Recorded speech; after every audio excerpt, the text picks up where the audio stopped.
May report si Ruby De Castro. Tuloy-tuloy ang pagkakaloob ni Governor Alfonso B. Umali Jr. ng tulong pang-alalay sa kabuhayan, katuwang ang mga konsernadong ahensya ng pamahalaan. Kamakailan, 8 mga benepisyaryo ang nadagdag na nakatanggap ng Certificate of Entitlement ng motor engine mula kay Governor Umali na isinagawa sa tanggapan ng Bureau of Aquatic Resources. Katuwang ni Governor Umali sa pamahagi ng sertipiko sina BIPAR Regional Director Emmanuel H. Asis ng Region 4B at BIPAR Assistant Regional Director Rolando Miranda.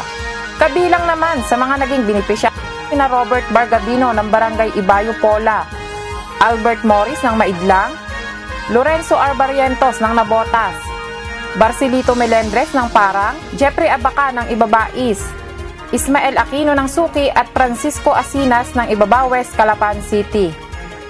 Gagamitin ang mga motor engine hindi lamang sa mga bangkang pangisda, kundi upang proteksyonan ang mga yamang dagat at pagkasira nito bilang mga bantay dagat. Ruby De Castro, KPSM.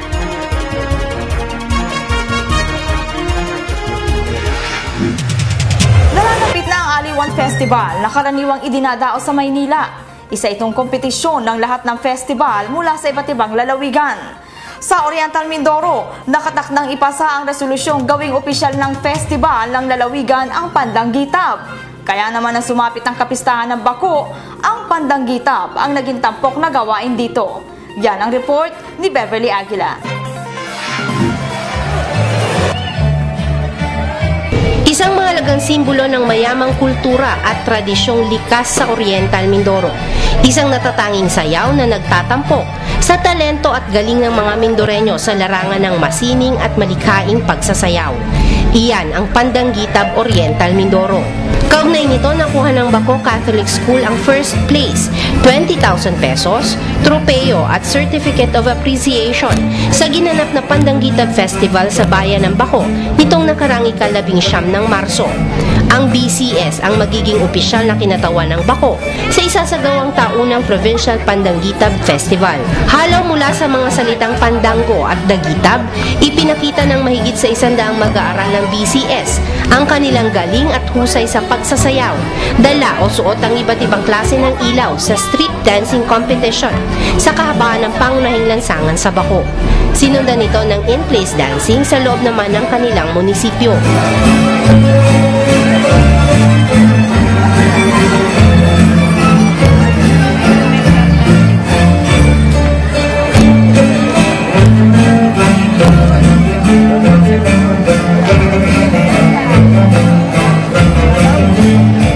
Samantala, nakuha naman ng Bako National High School ang ikalawang pwesto, 15,000 peso cash prize at Certificate of Appreciation sa naturang patimpalak.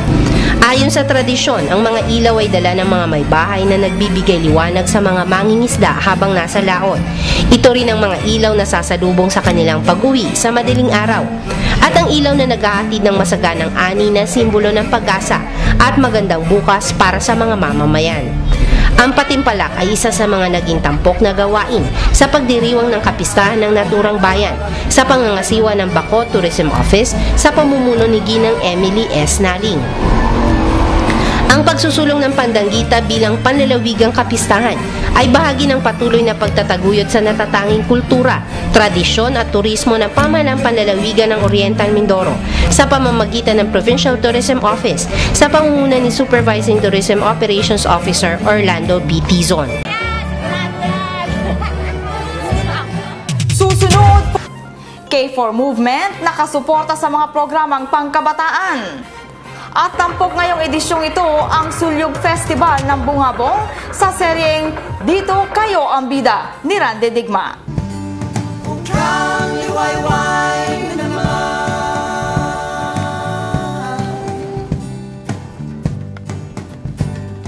imbus mong palangit ang mga halaman, kaunting ambon, kumakanta mga kuliglig. Okay, sarap naman ng ulap magdilig sa paligid natin. salamin, humahaplos sa puting baybay na buhangin. Baybay na buhangin. Tuloy kayo, tuloy kayo, tuloy kayo sa aming munting mundo. Tuloy kayo, tuloy kayo, tuloy kayo, bukas ang aming pinto. Tuloy,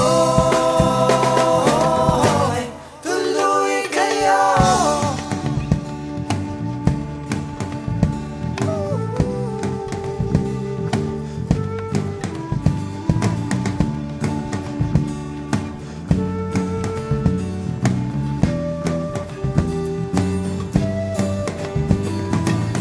Isnasilangan, hina natin lahat sa kanyang mga kulay. Tayo'y namumulat, katutubong kamay. Pagod ay binuwis upang siya'y magbunga. Tagumpay na kay tamis, pagsapit ng takipsin, aki ang maawit. Pagsapit ng takipsin, pantay ng aakit. Pantay ng aakit. Tuloy kayo, tuloy kayo, tuloy kayo sa aming munting mundo. Tuloy kayo, tuloy kayo, tuloy kayo, bukas ang aming pinto. Tuloy, tuloy kayo.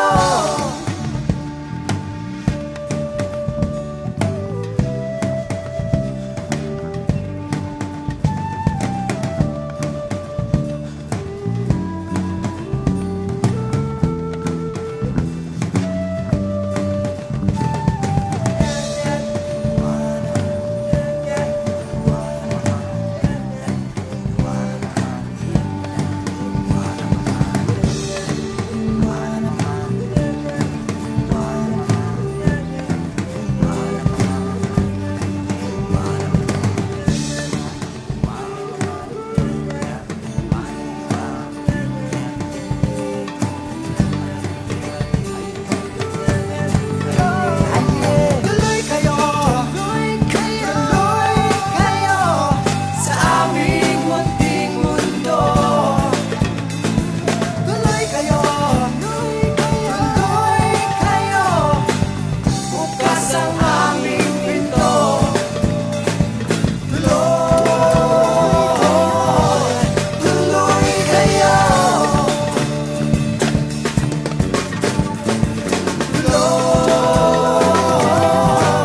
Tuloy kayo. Sa lahat ng inyong pagsisikap, sa mga pagsasakripisyong inyong nagawa, sa inyong mga pagpapagod at sa inyong pagtsatsaga. sa inyong mga karanasan babalik-balikan Kung kailan sumibol ang inyong kabataan. ay lahat na sa inyo ang magandang papel. ng mga kabataan sa lipunan.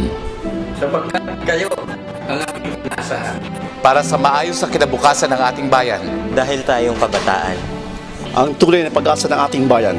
Ang mabubuting asal na natutunan ay baunin ninyo. At huwag ninyong kalimutan. Mula sa lahat ng mga hepe sa Kapitolyo. Mula sa lahat ng opisyales ng pamahalaang panlalawigan, maligayang pagtatapos.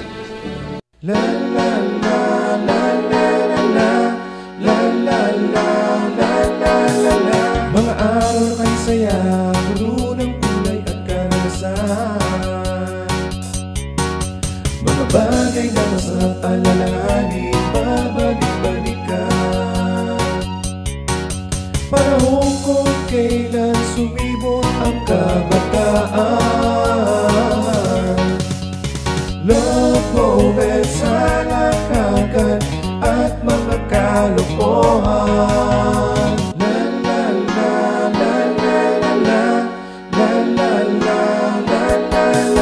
Apat na taong lumipas o higit pa kung may hadlaban.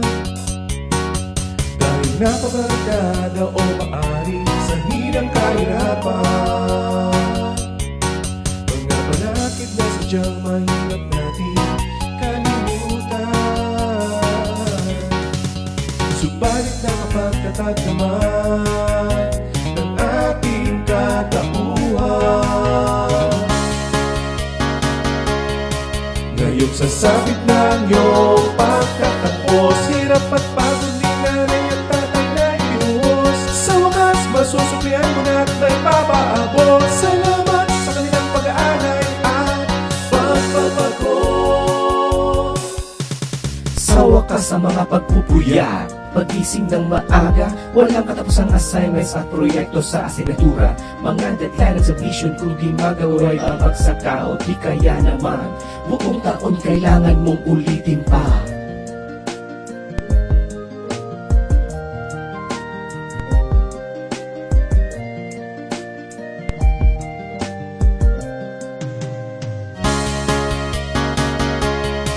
Ngayon sasabit ng iyong pagtatapos, pagkadarap, pagkakraming matitigil ang haba.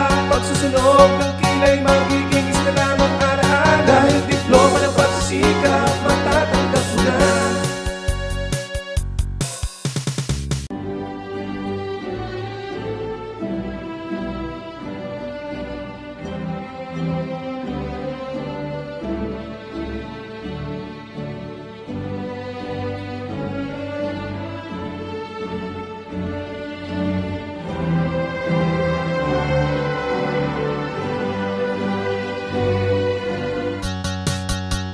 Salamat sa mga gurong umagapay, sa mga magulang sa inyong pagpapagal.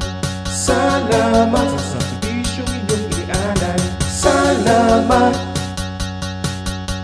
salamat, salamat. Kasama sa mga direksyon ng administrasyon ni Governor Umali ang pakikipagtuwang sa mga pribadong samahan upang makatulong sa pagkakaloob ng mga benepisyo ng programa sa mga nangangailangang mamamayan. Isa na rito ang programa na tumutulong sa mga nagnanais makapaghanap buhay, subalit salat sa kaalaman na kinakailangan rito. Dito sumusuporta ang K4 Movement. Narito po ang report. Nakahanda ang K4 Movement sa pamumuno ni K4 President Nico Valencia na tumulong sa pamahalaang panlalawigan sa pagbibigay ng trabaho sa mga magtatapos ng technical vocational courses. Ito ang napagalaman ng KPSM kay K4 President Nico bilang isa sa mga panauhing tagapagsalita sa ginanap na 4th commencement exercises ng Municipal Development Technical and Vocational Institute sa Puerto Galera noong Marso 19. Sa pagdalo ni K4 President Nico sa naturang pagtatapos, sinabi nitong naaayon ang pagkakataon sa mga magtatapos sa naturang kurso ang taong ito dahilan sa mga kausap ng kanilang tanggapan na malalaking kumpanya sa ibang bansa tulad ng Australia na nangangailangan ng libong welders, ang Eljar Skilled Training Center. Sa mga matatanggap dito, 100,000 piso anya ang nakalaang sweldo kada buwan ng bawat manggagawang papalaring magkaroon ng trabaho sa naturang bansa. Sinabi rin niyang dodoblehin ang tanggapan ng Kongreso ng unang distrito ng lalawigan ang tulong na ibinibigay nito sa MDTFI, ang kauna-unahang Techvoc School sa Puerto Galera. Maliban dito, may naghihintay ding oportunidad sa mga magtatapos ngayong taon ng naturang kurso sa larangan ng turismo. Maglalaan din ang Office of the Congressman of 1st District at K4 Movement ng 1,000,000 piso para sa pagsasaayos ng pasilidad ng nasabing paaralan. Mahigit namang 100 kabataang nagsipagtapos ng MDTFI ngayong taon ay scholars ng K4 Movement.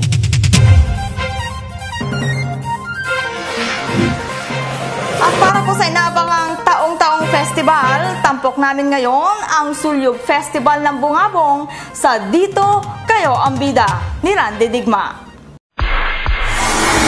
Dito kayo ang bida. Kayo ang bida. Tok ang mga kwentong puno-puno na masaya at pangyayari sa harap at likod ng camera. Dito kayo ang Dito kayo ang bida. Hello po! Andito tayo ngayon sa bayan ng Bungabong dahil pinadala tayo ng ating gobernador upang itampok natin sa KPSM ang masayang festival nila na huwawa talaga! Bonggang-bongga! Nagpapakita ito na ang kalang pamayanan ay hindi nakakalimutang magpasalamat sa kalang biyayang nakamtan. Eto po yon, mula sa pinagsamang suli at niyog, nabuo ang sulyog. Ang suli na salitang katutubo ng ibig sabihin ay banana. Naku po, di ba yun ay kapag hinog? Pero biro lang, dahil baka si Naining at Totoy ay nanonood. Watch nyo muna, niyog at banana. You know, bananas in pajamas are coming. Kaya nako, mabuti pa tanungin agad natin ang mga mamamayan dito kung ano nga ba para sa kanilang sulyog. Sa ugalian nating Pilipino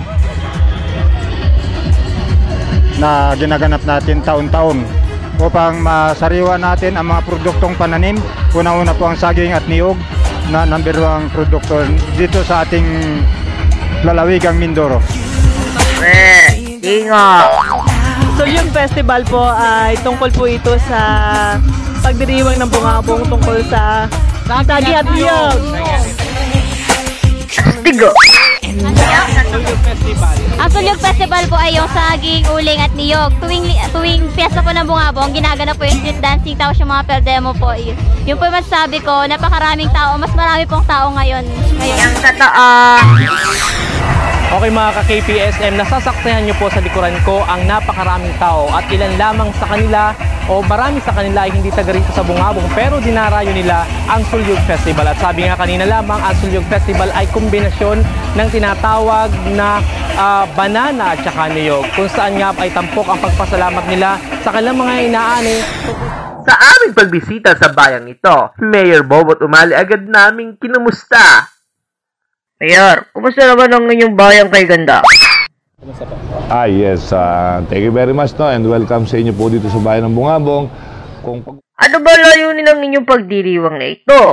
Kasi yung pong saging at yung natin ngayon dito, much more na binibigyan natin ng malaking programa pagdating sa agrikultura, lalo tigit sa upland, no? Ang saging po at yung ay nanggagaling po most probably sa upland, although meron din sa lowland. No, meron po tayong mga programa sa ating Department of Agriculture na kumukuha po tayo ng magagandang suwi ng saging para po ito ay magkaroon ng upgrade ang ating variety ng saging dito po sa Bungabong. And also sa Nyog, meron din po tayo ngayon mga programa sa Nyog dito parang Philippine Coconut Authority. Sige Mayor, ituloy niyo ng kwento para mas kumpleto ang info. It takes 4 days, 4 nights na po. Nag-umpisa po kami noong March 16 sa isang simpleng opening doon po sa blessing ng ating bagong stage na binigay po sa atin ng minamahal na congressman. No? Second day, nung gabi po, normal na ginagawa po namin tuwing fiesta, yung pong ating mass wedding. No? Nag-start po kami ng mass wedding with 46 pairs, yung mass wedding na yun. And then, after ng mass wedding, siyempre, yun na yung barangay night. Nagpapasalamat po ako sa aming ABC President kasi sila na rin po yung kumuha ng Raging Divas para po nagpalabas ng barangay. Salamat po, Mayor! Sasaksihan lang namin ang inyong Sulyog Festival. At dahil ito ay contest, mangusta na agad tayo sa grupo na malakas ang confidence. Ulala! Bakit kayo sumasali dito, Nen? Para manalo. Para manalo? Opo. Kumaway muna kayo doon sa TV. Hello! Hello! Sabi ko! Nabuhay ang Oriental Mindoro! Nako ha, sigurado, mananalo daw sila. What? Totoo? Kita sa horado. Kaya naman, tutok agad kami sa kalang iba't ibang performance. Kaya let's take a look at enjoy ang kalang makapigil hinigang dance step. You know? Naku po, kakakaba naman. Baka mahulog ako dito. Ito ang aming pinagmamalaki. Joron! Anggay kami.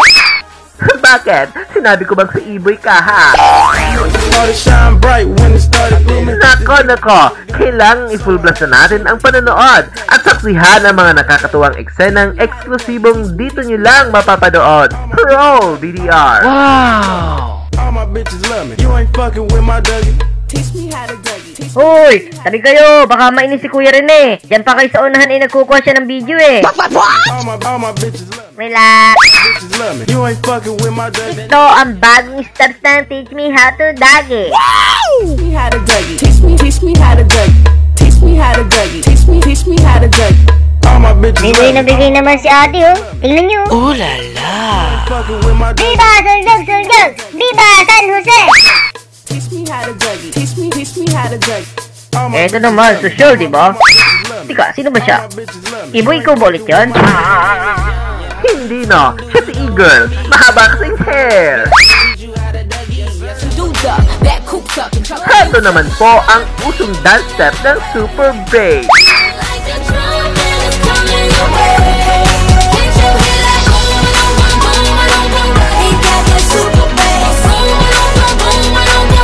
Ang nag-arrange nito? Actually sir, kami mga teachers naglabas sa National High School. Okay. So sa tingin mo ba ay mananalo kayo sa dahilan dito sa mga props nyo na ito? So far, nanalo kasi pinag-isipan at yung concept nito. Wow na wow ang selebrasyong ito. Pagpapatunay na kapag sama-sama, ang resulta matagumpay na programa. At ang totoo, katulad sa ibang bayan, todo suporta dito ang ating punong ehekutibo. Kaya sa inyo sir, kami ay saludo! Mula dito sa Bungabong, ako si Randy Digma para sa KPSM at dito kayo ang bida. Party shine bright when it started blooming. This beat was bubble gum, so I had to chew it. Teach me how to Dougie. Teach me how to Dougie. Teach me how to Dougie. Teach me how to Dougie. All my bitches love me. All my bitches love me. All my bitches love me. You ain't fucking with my Dougie. Teach me how to Dougie. Teach me how to Dougie. Teach me how to Dougie. Teach me how to Dougie. All my bitches love me. All my bitches love me. All my bitches love me. You ain't fucking with my Dougie. That name is Young.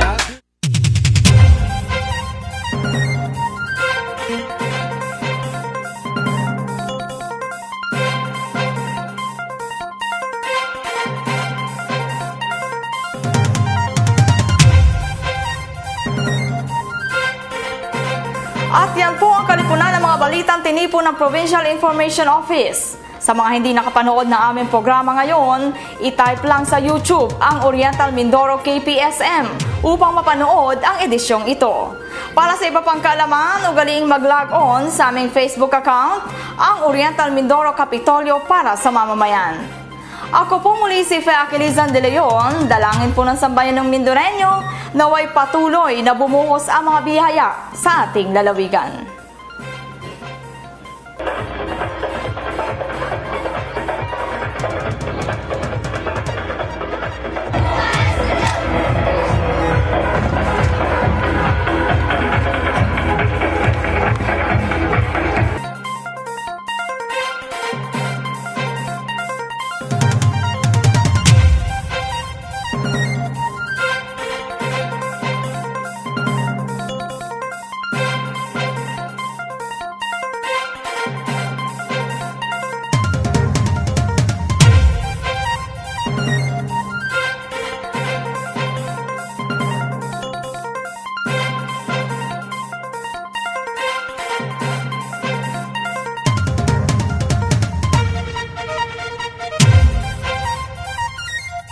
Thank you.